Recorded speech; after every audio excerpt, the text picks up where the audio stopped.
मेहमान आया है आपका। ये आपके भाई के दोस्त हैं, राहिब एंड्रे।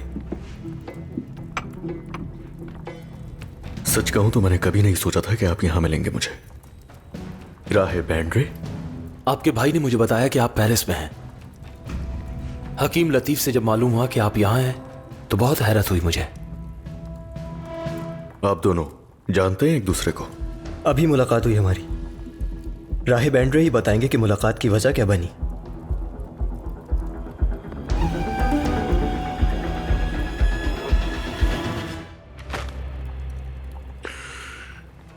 लेकिन बरगास कला हैकल शवालिये की खजाने की जगह है, वहां क्यों रखा उन्होंने सोना? तो क्या करना चाहिए था उन्हें? खजाना असल मालकान के हवाले करके खुद अपनी मौत को दावत देते। अगर राहिब ब्रोनो जिंदा होते तो ये मामला कब का हल हो चुका होता। हकीम लतीफ और दूसरे मुसलमान जिन्हें इबेरियन से निकाला गया, उन्हें उनका हक मिल चुका होता। लेकिन अब क्योंकि उन्हें उनका हक मिलेगा। अगर कॉन्थोक ने इतनी पेचीदा साजिशों के बजाय मुझे बताया होता। क्या तुमने कभी उनकी बात सुनी है? बेलियन, तुम ऐसे ही हो हमेशा से, जल्दबाज और लापरवाह। अब बहुत वक्त हो चुका है, मोहतात रहता हूं। लेकिन इस वक्त कुछ मामलात में हमें जल्दी करनी होगी। वो सोना जितनी जल्दी हो सके हमें हासिल करना है। तुम कितनी एहतियात करते हो ये देखने का मैं मुंतजिर हूं। राय ब्रोनो के अलावा क्या वो इन दस्तावेज से किसी और को सोना दे सकते हैं? क्यों नहीं, दे सकते हैं। अगर पोप खुद आ जाए तो उन्हें भी दे सकते हैं। तो हमें एक राय ब्रोनो की जरूरत है। तुम्हें क्या लगता है वो उन्हें नहीं जानते? कॉन्थोग ने खुद उन्हें सोना देकर भेजा था। तो छुपकर बगरास किले में दाखिल होंगे और सोना हासिल कर लेंगे। मतलब चोरों की तरह? चोरी तो वहां एक बार पहले भी हो चुकी है। फिर से अगर तुम लोग वहां से सोना उठाओगे तो ये भी चोरी ही होगी। लेकिन अगर हम अपना हक लेते हैं तो ये चोरी नहीं कहलाएगी। और वैसे भी इस वक्त आपके लिए आराम जरूरी है। तुम्हारा दिमाग खराब हो गया है। बगरास जैसा महफूज कला कोई और देखा है तुमने बेलियन? लतीफ, अगर तुम बुरा ना मानो तो मैं राहिब एंड्रे से अकेले में कुछ बात करना चाहता हूं।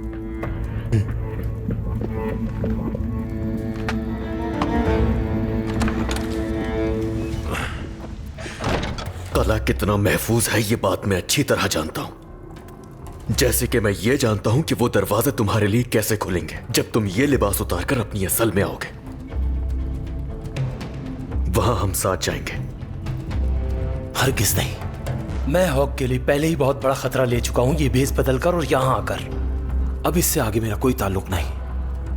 अगर ये बात यरूशलेम में फैल तुम्हें खुदावंत का डर होना चाहिए गिलेयम, ना कि उस बादशाह से जो तुम्हारी बीवी का बाप है। दोबारा मेरी बीवी का नाम लेने से पहले तुम्हें खुदा से भी डरना होगा और मुझसे भी बेलियन। तुम समझते क्यों नहीं वो सोना उन लोगों का हक है गिलेयम। बेचारे होग, जानते हो उन्होंने मुझसे कहा था कि जब इन लोगों को इनका हक मिल जाए उसके बाद मैं तुम्हें बताऊं, क्योंकि वो चाहते हैं कि तुम इनके मकरूज न रहो और चैन और सुकून से एक बार फिर रेबेलियन वापस लौट आओ। ये सब खत्म हो जाएगा तो मेरा दिल मुतमईन हो जाएगा और मैं पेरिस वापस चला जाऊंगा। रेबेलियन नहीं, लेकिन जब तक उनकी अमानतें उन्हें नहीं मिल जाती मैं तब तक यही हूं। कहीं बेलियन से मिलने के बाद तुम अपने फैसले पर खुद को कायम ना रख सको। क्यों सोचते हो ऐसा? अपना फैसला नहीं बदलूंगी। तुम्हारे लिए नहीं, लेकिन शायद अपने दोस्त के लिए जरूर करूंगा ये आखिरी काम। फिर तुम पेरिस जाओगे और मैं कुद्स जाऊंगा। हम ना मिले, ना कुछ कहा, ना ही सुना। मुझे मंजूर है।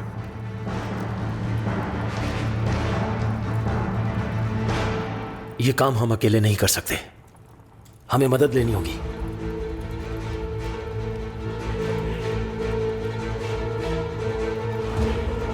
एक काबिल एतमाद शख्स है जो हमारी मदद कर सकता है। कौन?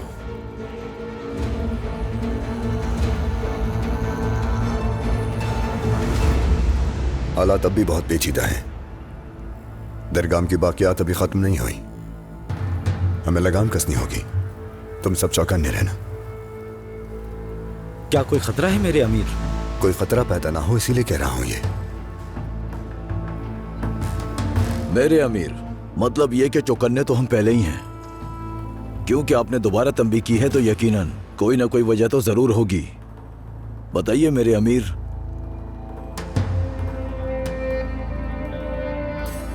दिरगाम के हामियों में यहाँ सिर्फ मिस्री फौज ही नहीं बल्कि उनके अलावा जो गैर मजहब यहाँ रहते हैं वो भी शामिल हैं। वो शिकस्त की तपिश में इस वक्त छुपे हुए और खामोश जरूर बैठे हैं, मगर तुम नहीं जानते कि वो किस भेस में और कब एक नया फितना बर्पा कर दें। इसीलिए खबरदार कर रहा हूं, जैसे तुम अवाम की हिफाजत करते हो वैसे ही तुम सब एक दूसरे के मुहाफिज बन के रहना। वजह फरमाया आपने अमीर।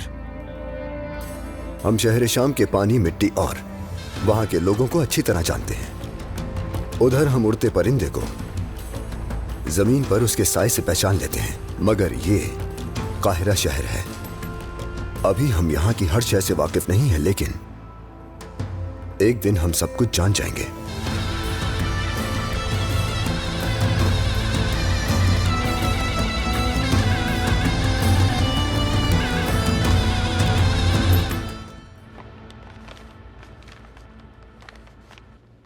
मैंने अपनी पूरी कोशिश की, लेकिन काउंट माइल्स का कातिल अमीर अब भी जिंदा है। मुझे माफ कर दीजिए काउंटेस।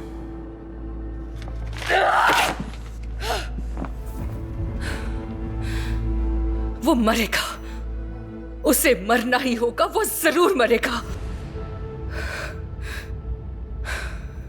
मैंने राहिब एंड्रे को पहले बाहर वाले गिरजाघर में देखा था।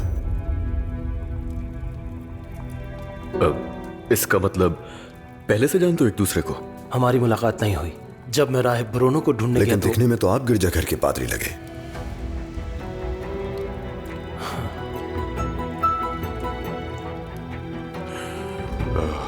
हमीर सलाउद्दीन, राहिब एंड्रे यहां किसी और मकसद के लिए आए हैं। यह मामला लतीफ और उन तमाम मुसलमानों से जुड़ा हुआ है जिन्हें एबेलियन से जिला वतन किया गया। तुम्हारी मदद चाहिए होगी हमें इस काम के लिए।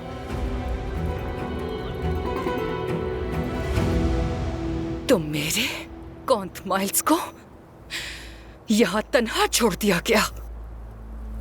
शहंशाह ने अपने उस सिपाही को तन्हा छोड़ दिया जिसने उसका हर मुसीबत में साथ दिया, जो हर मुश्किल महाज पे उनका साबित कदम रहा। खुदावंद ईसा को गवाह बना के कहती हूं कि अपनी जान की परवाह किए बगैर इंतकाम लेके रहूंगी उन सब से जिन्होंने मेरे शौहर को मौत के हवाले किया, और सलाहुद्दीन से भी जिसने उसके सीने में तलवार उतारी।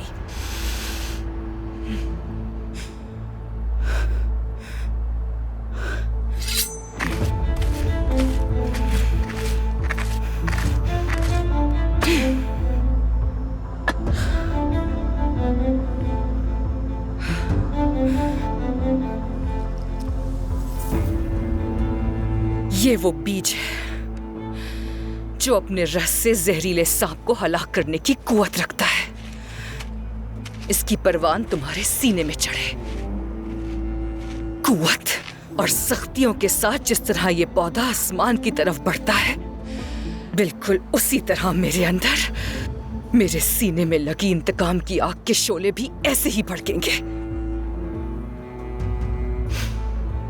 तुम्हारी रूह को राहत मिले, मैं तुम्हारा इंतकाम जरूर लूंगी। हर उस सांप के टुकड़े टुकड़े कर दूंगी जिसने तुम्हें यहां पहुंचाया।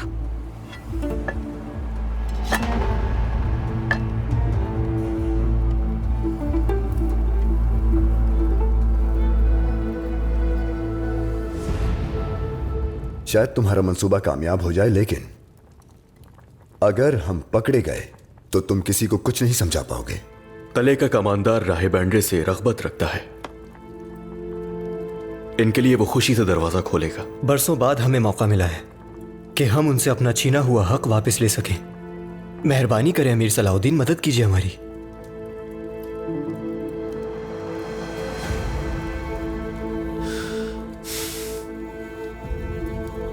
ठीक है, मैं अपने सबसे काबिल एतमाद साथी भेज दूंगा। शुक्रिया। एक शख्स और है जिसकी हमें जरूरत होगी। वो कौन? शमसा। है कौन ये शमसा? हाँ, वो वही जिसने नगमा गा के जान बचाई थी हमारी। मैं ये तो नहीं जानता उसने तुम्हें कैसे बचाया, लेकिन किले के कमांडर की बीवी को मसरूफ रख सकती है क्योंकि वो औरत खुद पसंद है और तफरी की शौकीन भी।